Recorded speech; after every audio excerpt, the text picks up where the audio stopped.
নমস্কাৰ ফেচবুক লাইভৰ এই অনুষ্ঠানলৈ মই আপোনালোক আটাইকে স্বাগতম জনাইছো যোৱা কেইটামান দিন সঁচাকৈয়ে অসমৰ যুৱক যুৱতীৰ বাবে অত্যন্ত প্ৰতিশ্ৰুতিৰে পূৰ্ণ আছিল যোৱা ফেচবুক লাইভত মই আপোনালোকক দিয়া প্ৰতিশ্ৰুতি অনুসৰি অসম চৰকাৰৰ দ্বাৰা অনুষ্ঠিত এডিআৰই পৰীক্ষাৰ তৃতীয় শ্ৰেণীৰ পৰীক্ষাৰ ফলাফল ইতিমধ্যে ৰাজ্য চৰকাৰে ঘোষণা কৰিছে যোৱাকালি এডিআৰই পৰীক্ষাৰ পিছত police constable sub inspector of police গৃহ বিভাগৰ অধীনত থকা বিভিন্ন পৰীক্ষাৰ ফলো অসম চৰকাৰৰ গৃহ বিভাগে ঘোষণা কৰিছে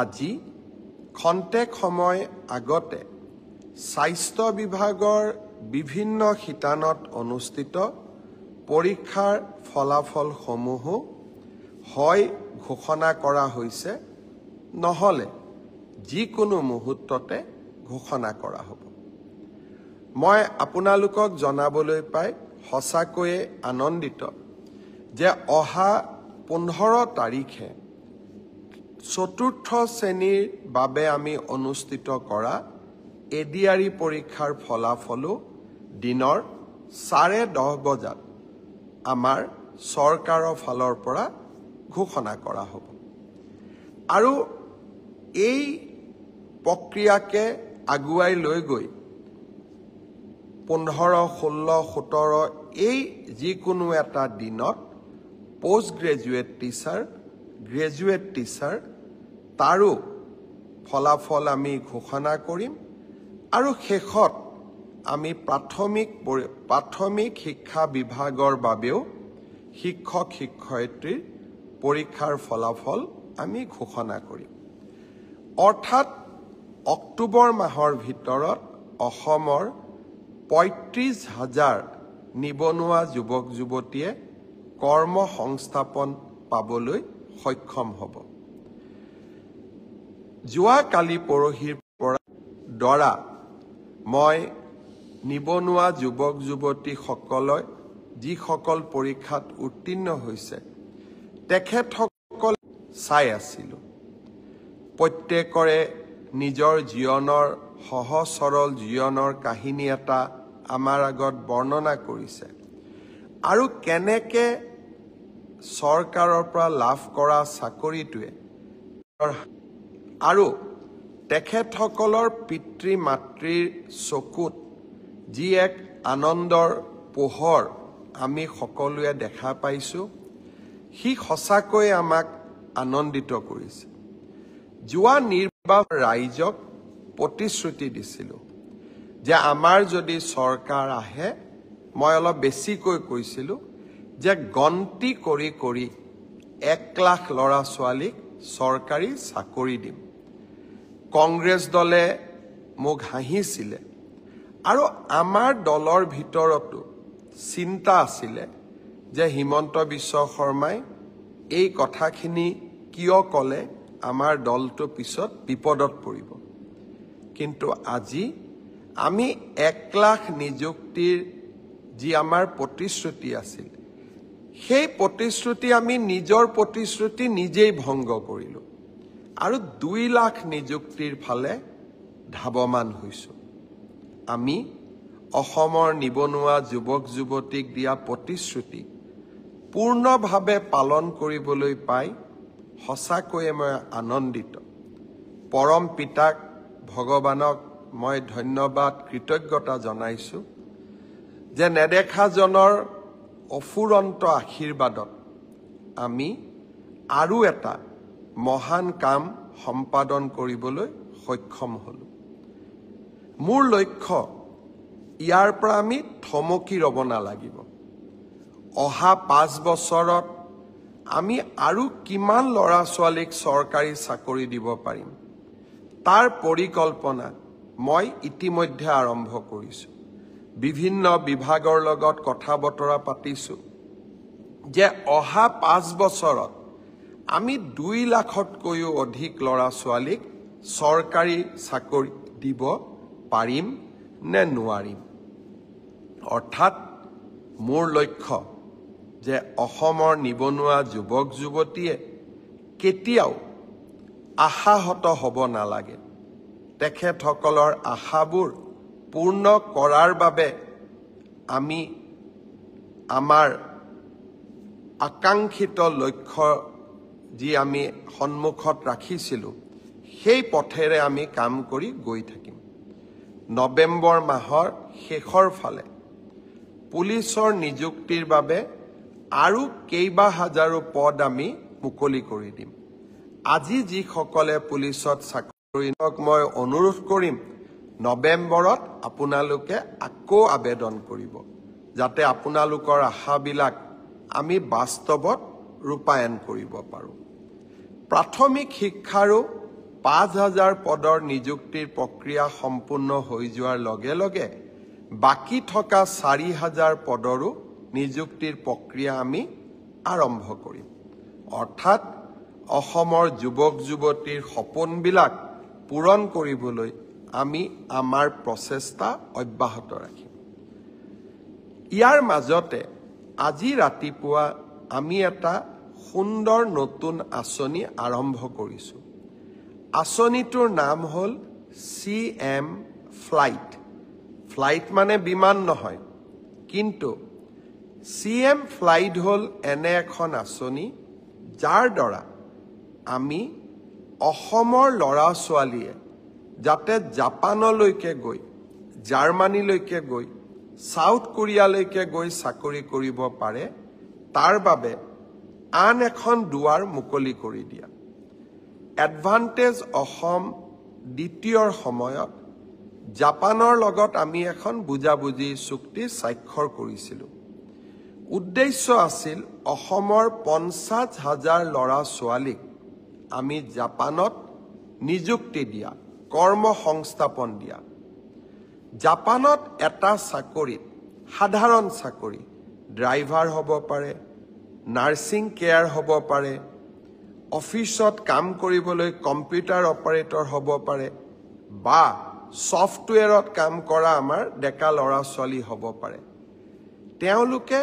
তেওঁলোকৰ মাহিলী দৰমহা হ'ল 2 লাখ টকা আৰু এই 2 লাখ টকা দৰমহা দিব পৰা 50,000 ল'ৰা ছোৱালী জাপান চৰকাৰে অসমৰ পৰা লৈ যাব বিচাৰে তাৰ বাবে আমি কি কৰিব লাগিব তাৰ বাবে আমি জাপানৰ ভাষাটো শিকিব লাগিব জাপানিজ ল্যাঙ্গুৱেজ আমি শিকিব লাগিব আজি ৰাতিপুৱা গুৱাহাটীত আমি জাপানিজ ল্যাঙ্গুৱেজ ট্ৰেইনিং চেণ্টাৰটো আৰম্ভ কৰিলোঁ ইয়াৰ বাবে এই গোটেই ল্যাঙ্গুৱেজ ট্ৰেইনিং পাবৰ বাবে এজন ল'ৰাই বা এগৰাকী ছোৱালীয়ে 1,80,000 টকা ফিজ দিব লাগে ইমান ফিজটো আমাৰ ল'ৰা ছোৱালীয়ে দিব নোৱাৰে তাৰ কাৰণে আমি সিদ্ধান্ত লৈছোঁ যে 1,80,000 টকাৰ 1 লাখ টকা ৰাজ্য চৰকাৰে দিব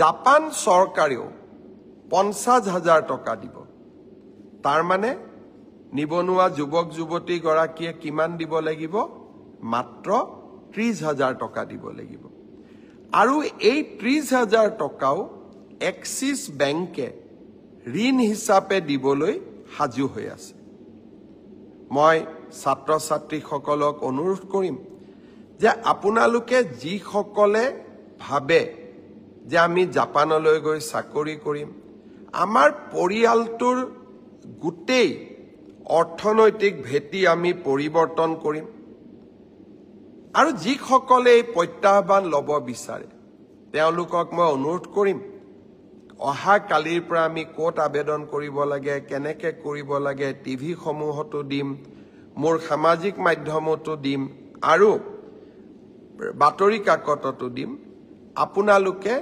জাপানিজ ল্যাঙ্গুৱেজ যেটো আমাৰ ট্ৰেইনিং চেণ্টাৰ আমি কৰিছোঁ তাত আপোনালোকে যোগদান কৰক 16টা বিভিন্ন মাধ্যমত অৰ্থাৎ ড্ৰাইভাৰ হ'ব পাৰে কেয়াৰ গিভাৰ হ'ব পাৰে নাৰ্ছিং হ'ব পাৰে কম্পিউটাৰ অপাৰেটৰ হ'ব পাৰে। এই 16টা ষ্ট্ৰীমত আমি ল'ৰা ছোৱালীক জাপানীজ লেংগুৱেজৰ প্ৰশিক্ষণ দিম। আৰু এই প্ৰশিক্ষণ যদি আপোনালোকে লয়, জাপানত গৈ 2 লাখ টকা মাহেকী লাভ কৰিব পৰা দৰমহাত চাকৰি কৰিব পাৰিব।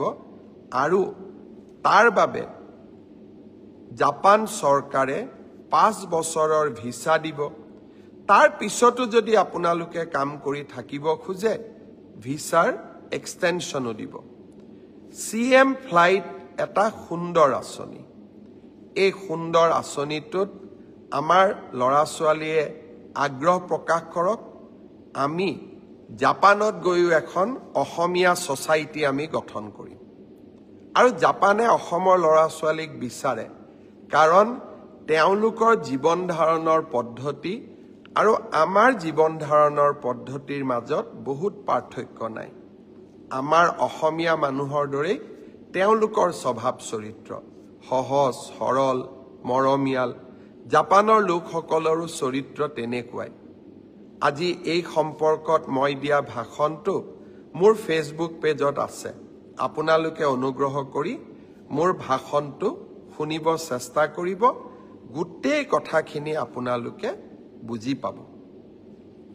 শ্ৰদ্ধাৰ ৰাইজ, আপোনালোকৰ মনত আছে অসমত আমি এপ্ৰিল মাহত প্ৰধানমন্ত্ৰী নৰেন্দ্ৰ মোদী ডাঙৰীয়াৰ উপস্থিতিত বিভিন্ন চাহ বাগিচাৰ পৰা যুৱক যুৱতীক আমন্ত্ৰণ কৰিছিলোঁ বিশ্ব দৰবাৰলৈ ঝুমুৰক লৈ যোৱাৰ বাবে। সিদিনাখনেই মই তেওঁলোকক প্ৰতিশ্ৰুতি দিছিলোঁ যে ছেপ্টেম্বৰ মাহত আমি আপোনালোকক আকৌ নিমন্ত্ৰণ কৰিম, সম্বৰ্ধনা জনাম, অভিনন্দন জনাম, 25,000 টকাৰ মাননি এটাও আগবঢ়াম। ছেপ্টেম্বৰত মই নোৱাৰিলোঁ। অক্টোবৰ হৈছে প্ৰতিশ্ৰুতি ৰখাৰ মাহ। 16 তাৰিখসকলক মই আকৌ এবাৰ গুৱাহাটীলৈ মাতিছোঁ, যাতে তেখেতসকলে কৰা সুন্দৰ প্ৰদৰ্শনৰ বাবে আমি কৃতজ্ঞ অসমীয়া জাতিয়ে তেওঁলোকক সম্বৰ্ধনা জনাব পাৰোঁ, মৰম যাচিব পাৰোঁ। আৰু তেওঁলোকক আমি যি প্ৰতিশ্ৰুতি দিছিলোঁ সেই প্ৰতিশ্ৰুতিও পালন কৰিব পাৰোঁ। মই ঝুমুৰ বিনন্দনীত অংশগ্ৰহণ কৰা আমাৰ যুৱক যুৱতী, চাহ বাগিচাৰ যুৱক যুৱতী সকলোকে 16 তাৰিখে গুৱাহাটীৰ খানাপাৰা খেলপথাৰত লগ পাম। আপোনালোকক মই মোৰ ফালৰ পৰা নিমন্ত্ৰণী শৰাই আগবঢ়ালোঁ। আজি আৰু এটা কথা মই আপোনালোকক ক'ব খুজিছোঁ, বিশেষকৈ আমাৰ মহাবিদ্যালয়ত পঢ়া ছাত্ৰীসকলৰ বাবে। আপোনালোকে নিযুত মইনাৰ প্ৰপত্ৰ পূৰণ কৰিছিল। আমি দীপাৱলীৰ ঠিক পিছতেই নিযুত মইনাৰ ছাত্ৰীসকলকো আমি একেলগে অভিনন্দন জনাম আৰু অক্টোবৰ মাহৰ পুঁজিও আপোনালোকৰ হাতত তুলি দিম। তাৰ পিছত আপোনালোকে নৱেম্বৰ, ডিচেম্বৰ, জানুৱাৰী, ফেব্ৰুৱাৰী বেংকৰ একাউণ্টত এই পুঁজি নিৰন্তৰ গতিত আপোনালোকে পাই থাকিব।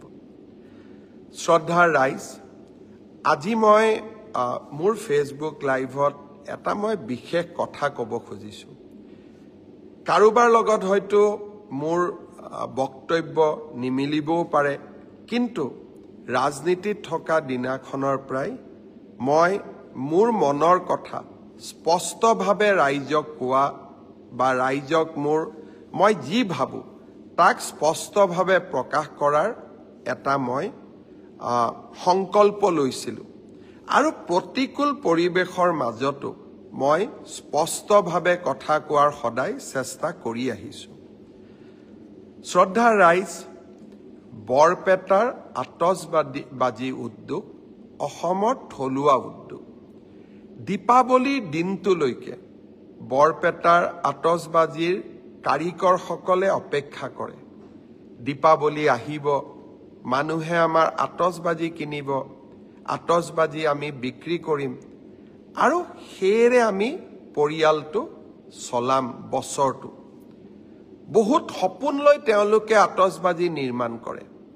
বহুত সপোন লৈ তেওঁলোকে এই থলুৱা শিল্পটোক বচাই ৰাখিছে। এইকেইদিন কোনোবাই কৈ আছে দীপাৱলীত বোমা ফুটাব নালাগে। বৰপেটাৰ আতচবাজী শিল্পীসকলে কেনেকৈ ঘৰখন গোটেই বছৰটো চলাব? তেওঁলোকৰ কাৰণে চিন্তা কৰাৰ দায়িত্ব আমাৰ নাই জানো? অসমত ফাটোৱা জাৰি কৰাৰ যিটো এক প্ৰৱণতা এছাম সংগঠনে গঢ়ি তুলিছে, তেনেকে ৰাজ্যখন চলিব নোৱাৰে।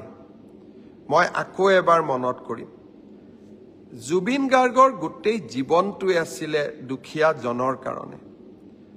মই ভাবো জুবিন জীয়াই থাকিলে প্ৰথমতে জুবিনে সংগঠনসকলক ক'লেহেঁতেন যে বৰপেটাৰ আতচবাজীৰ শিল্পটোক আমি মৰিবলৈ নিদিওঁ। মই অসমৰ ৰাইজক আহ্বান জনাম, বৰপেটাৰ আতচবাজী শিল্পটোক জীয়াই ৰাখিবৰ কাৰণে দীপাৱলীত আমি থলুৱা শিল্পৰ বা থলুৱা আতচবাজী কাৰিকৰৰ পৰা কিনা বোমা আমি নিশ্চিতভাৱে ব্যৱহাৰ কৰিম। আনন্দত নহয়, শিল্পটোক জীয়াই ৰখাৰ কাৰণে আৰু জুবিনৰ আদৰ্শক জীয়াই ৰখাৰ বাবে। কোনোবাই মোক বেয়া পাব পাৰে, আৰু যিসকল সংগঠনে টেলিভিছনৰ পৰ্দাত উলিয়াই যিকোনো এটা ফটোৱা জাৰি কৰি দিয়ে, তাক আমি অন্তত আমাৰ চৰকাৰ থকালৈকে আমি তেনেকে চলিব দিব নোৱাৰো। কাৰণ আমি এইখন অসম মানৱীয় মূল্যবোধৰ মাজেৰে আগুৱাই যোৱাটো বিচাৰো। সনাতন আমাৰ সংস্কৃতি। দীপাৱলী অতীজৰে পৰা আমি পালন কৰি আহিছো। বোমা ফুটাব লাগে নালাগে মই নকওঁ, কিন্তু দীপাৱলীও পালন নকৰো যদি, তেতিয়াহ'লে আমি বৰদিনো পালন নকৰিম। যদি বৰদিন পালন নকৰো, আমি নিউ ইয়াৰ্ছো পালন নকৰো, আৰু যদি নিউ ইয়াৰ্ছ পালন নকৰো, তেতিয়াহ'লে আমি ঈদো পালন নকৰো। আমি তেনেকুৱা কৰিব পাৰিম জানো? আৰু সেইকাৰণে মই অসমবাসী ৰাইজক আহ্বান জনাম, আমাৰ সভ্যতা সংস্কৃতিক আমি কোনো কাৰণতে এৰি নিদিওঁ, আৰু সভ্যতা সংস্কৃতিক আমি আগুৱাই লৈ যাম, আৰু বিনম্ৰতাৰে সৈতে আগুৱাই লৈ যাম। মনৰ দুখৰ মাজতো আবেগৰ মাজতো আমি বৰপেটাৰ আতচবাজী শিল্পক আমি মৰিবলৈ নিদিওঁ। কোনোবাই কৈছে যে এই বছৰ ইনকাম নহলে অহা বছৰ ইনকাম কৰিব। কেনেকে কৰিব? ক'ৰ পৰা কৰিব? কোনে দিব? সেইকাৰণে মই সিদ্ধান্ত লৈছো যে এই বছৰ বৰপেটাৰ আতচবাজী মই নিজেই কিনিম, আৰু বৰপেটাৰ আতচবাজী ময়ো ফুটাম। কিয়? কাৰণ বৰপেটাৰ শিল্পটোক আমি জীয়াই ৰাখিব লাগিব। বাকী আন ফটকাৰ লগত মোৰ সম্বন্ধ নাই, কিন্তু দীপাৱলীও আমি পালন কৰিম, বিনম্ৰতাৰে পালন কৰিম, সংযমেৰে সৈতে পালন কৰিম, আৰু জুবিনক বুকুত লৈ আমি দীপাৱলী পালন কৰিম। শ্ৰদ্ধাৰ ৰাইজ, শেষত মই তদন্তৰ ওপৰত দুই এটা কথা ক'ব বিচাৰিছো। নতুন দিল্লীৰ CFL লেবৰেটৰীয়ে জুবিনৰ মৃত্যুৰ ভিছেৰা ৰিপৰ্ট দিয়াৰ পিছৰ পৰাই এই ঘটনাটোৰ প্ৰতি CIDয়ে ইয়াৰ গোটেই ঘটনাটোৰ ওপৰত এটা নিৰ্দিষ্ট দিশ বিচাৰি পাইছে, আৰু মই ভাবো যে খুব কম দিনৰ ভিতৰতে আমি জুবিনৰ মৃত্যুৰ সৈতে জড়িত সমস্ত ঘটনাৰাজি আদালতৰ আগত আমি প্ৰকাশ কৰিব পাৰিম। আমি এতিয়া বহুখিনি কনফিডেন্ট হৈছো যে এই তদন্তৰ গতি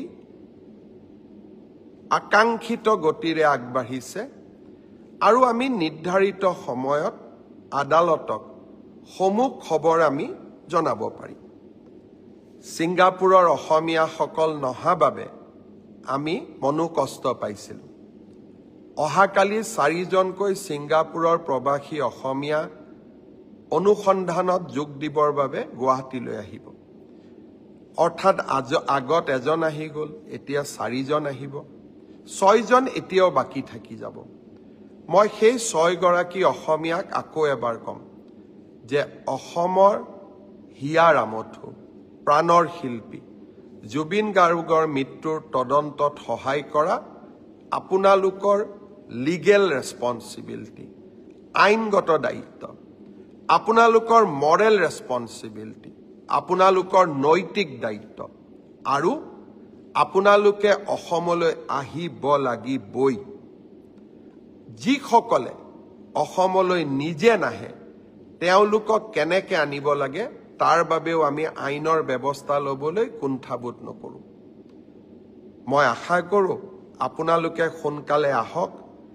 আপোনালোকৰ ষ্টেটমেণ্টখিনি লোৱাৰ লগে লগে আমি আদালতক গোটেই ঘটনা অতি সোনকালে জনাবলৈ সক্ষম হ'ম।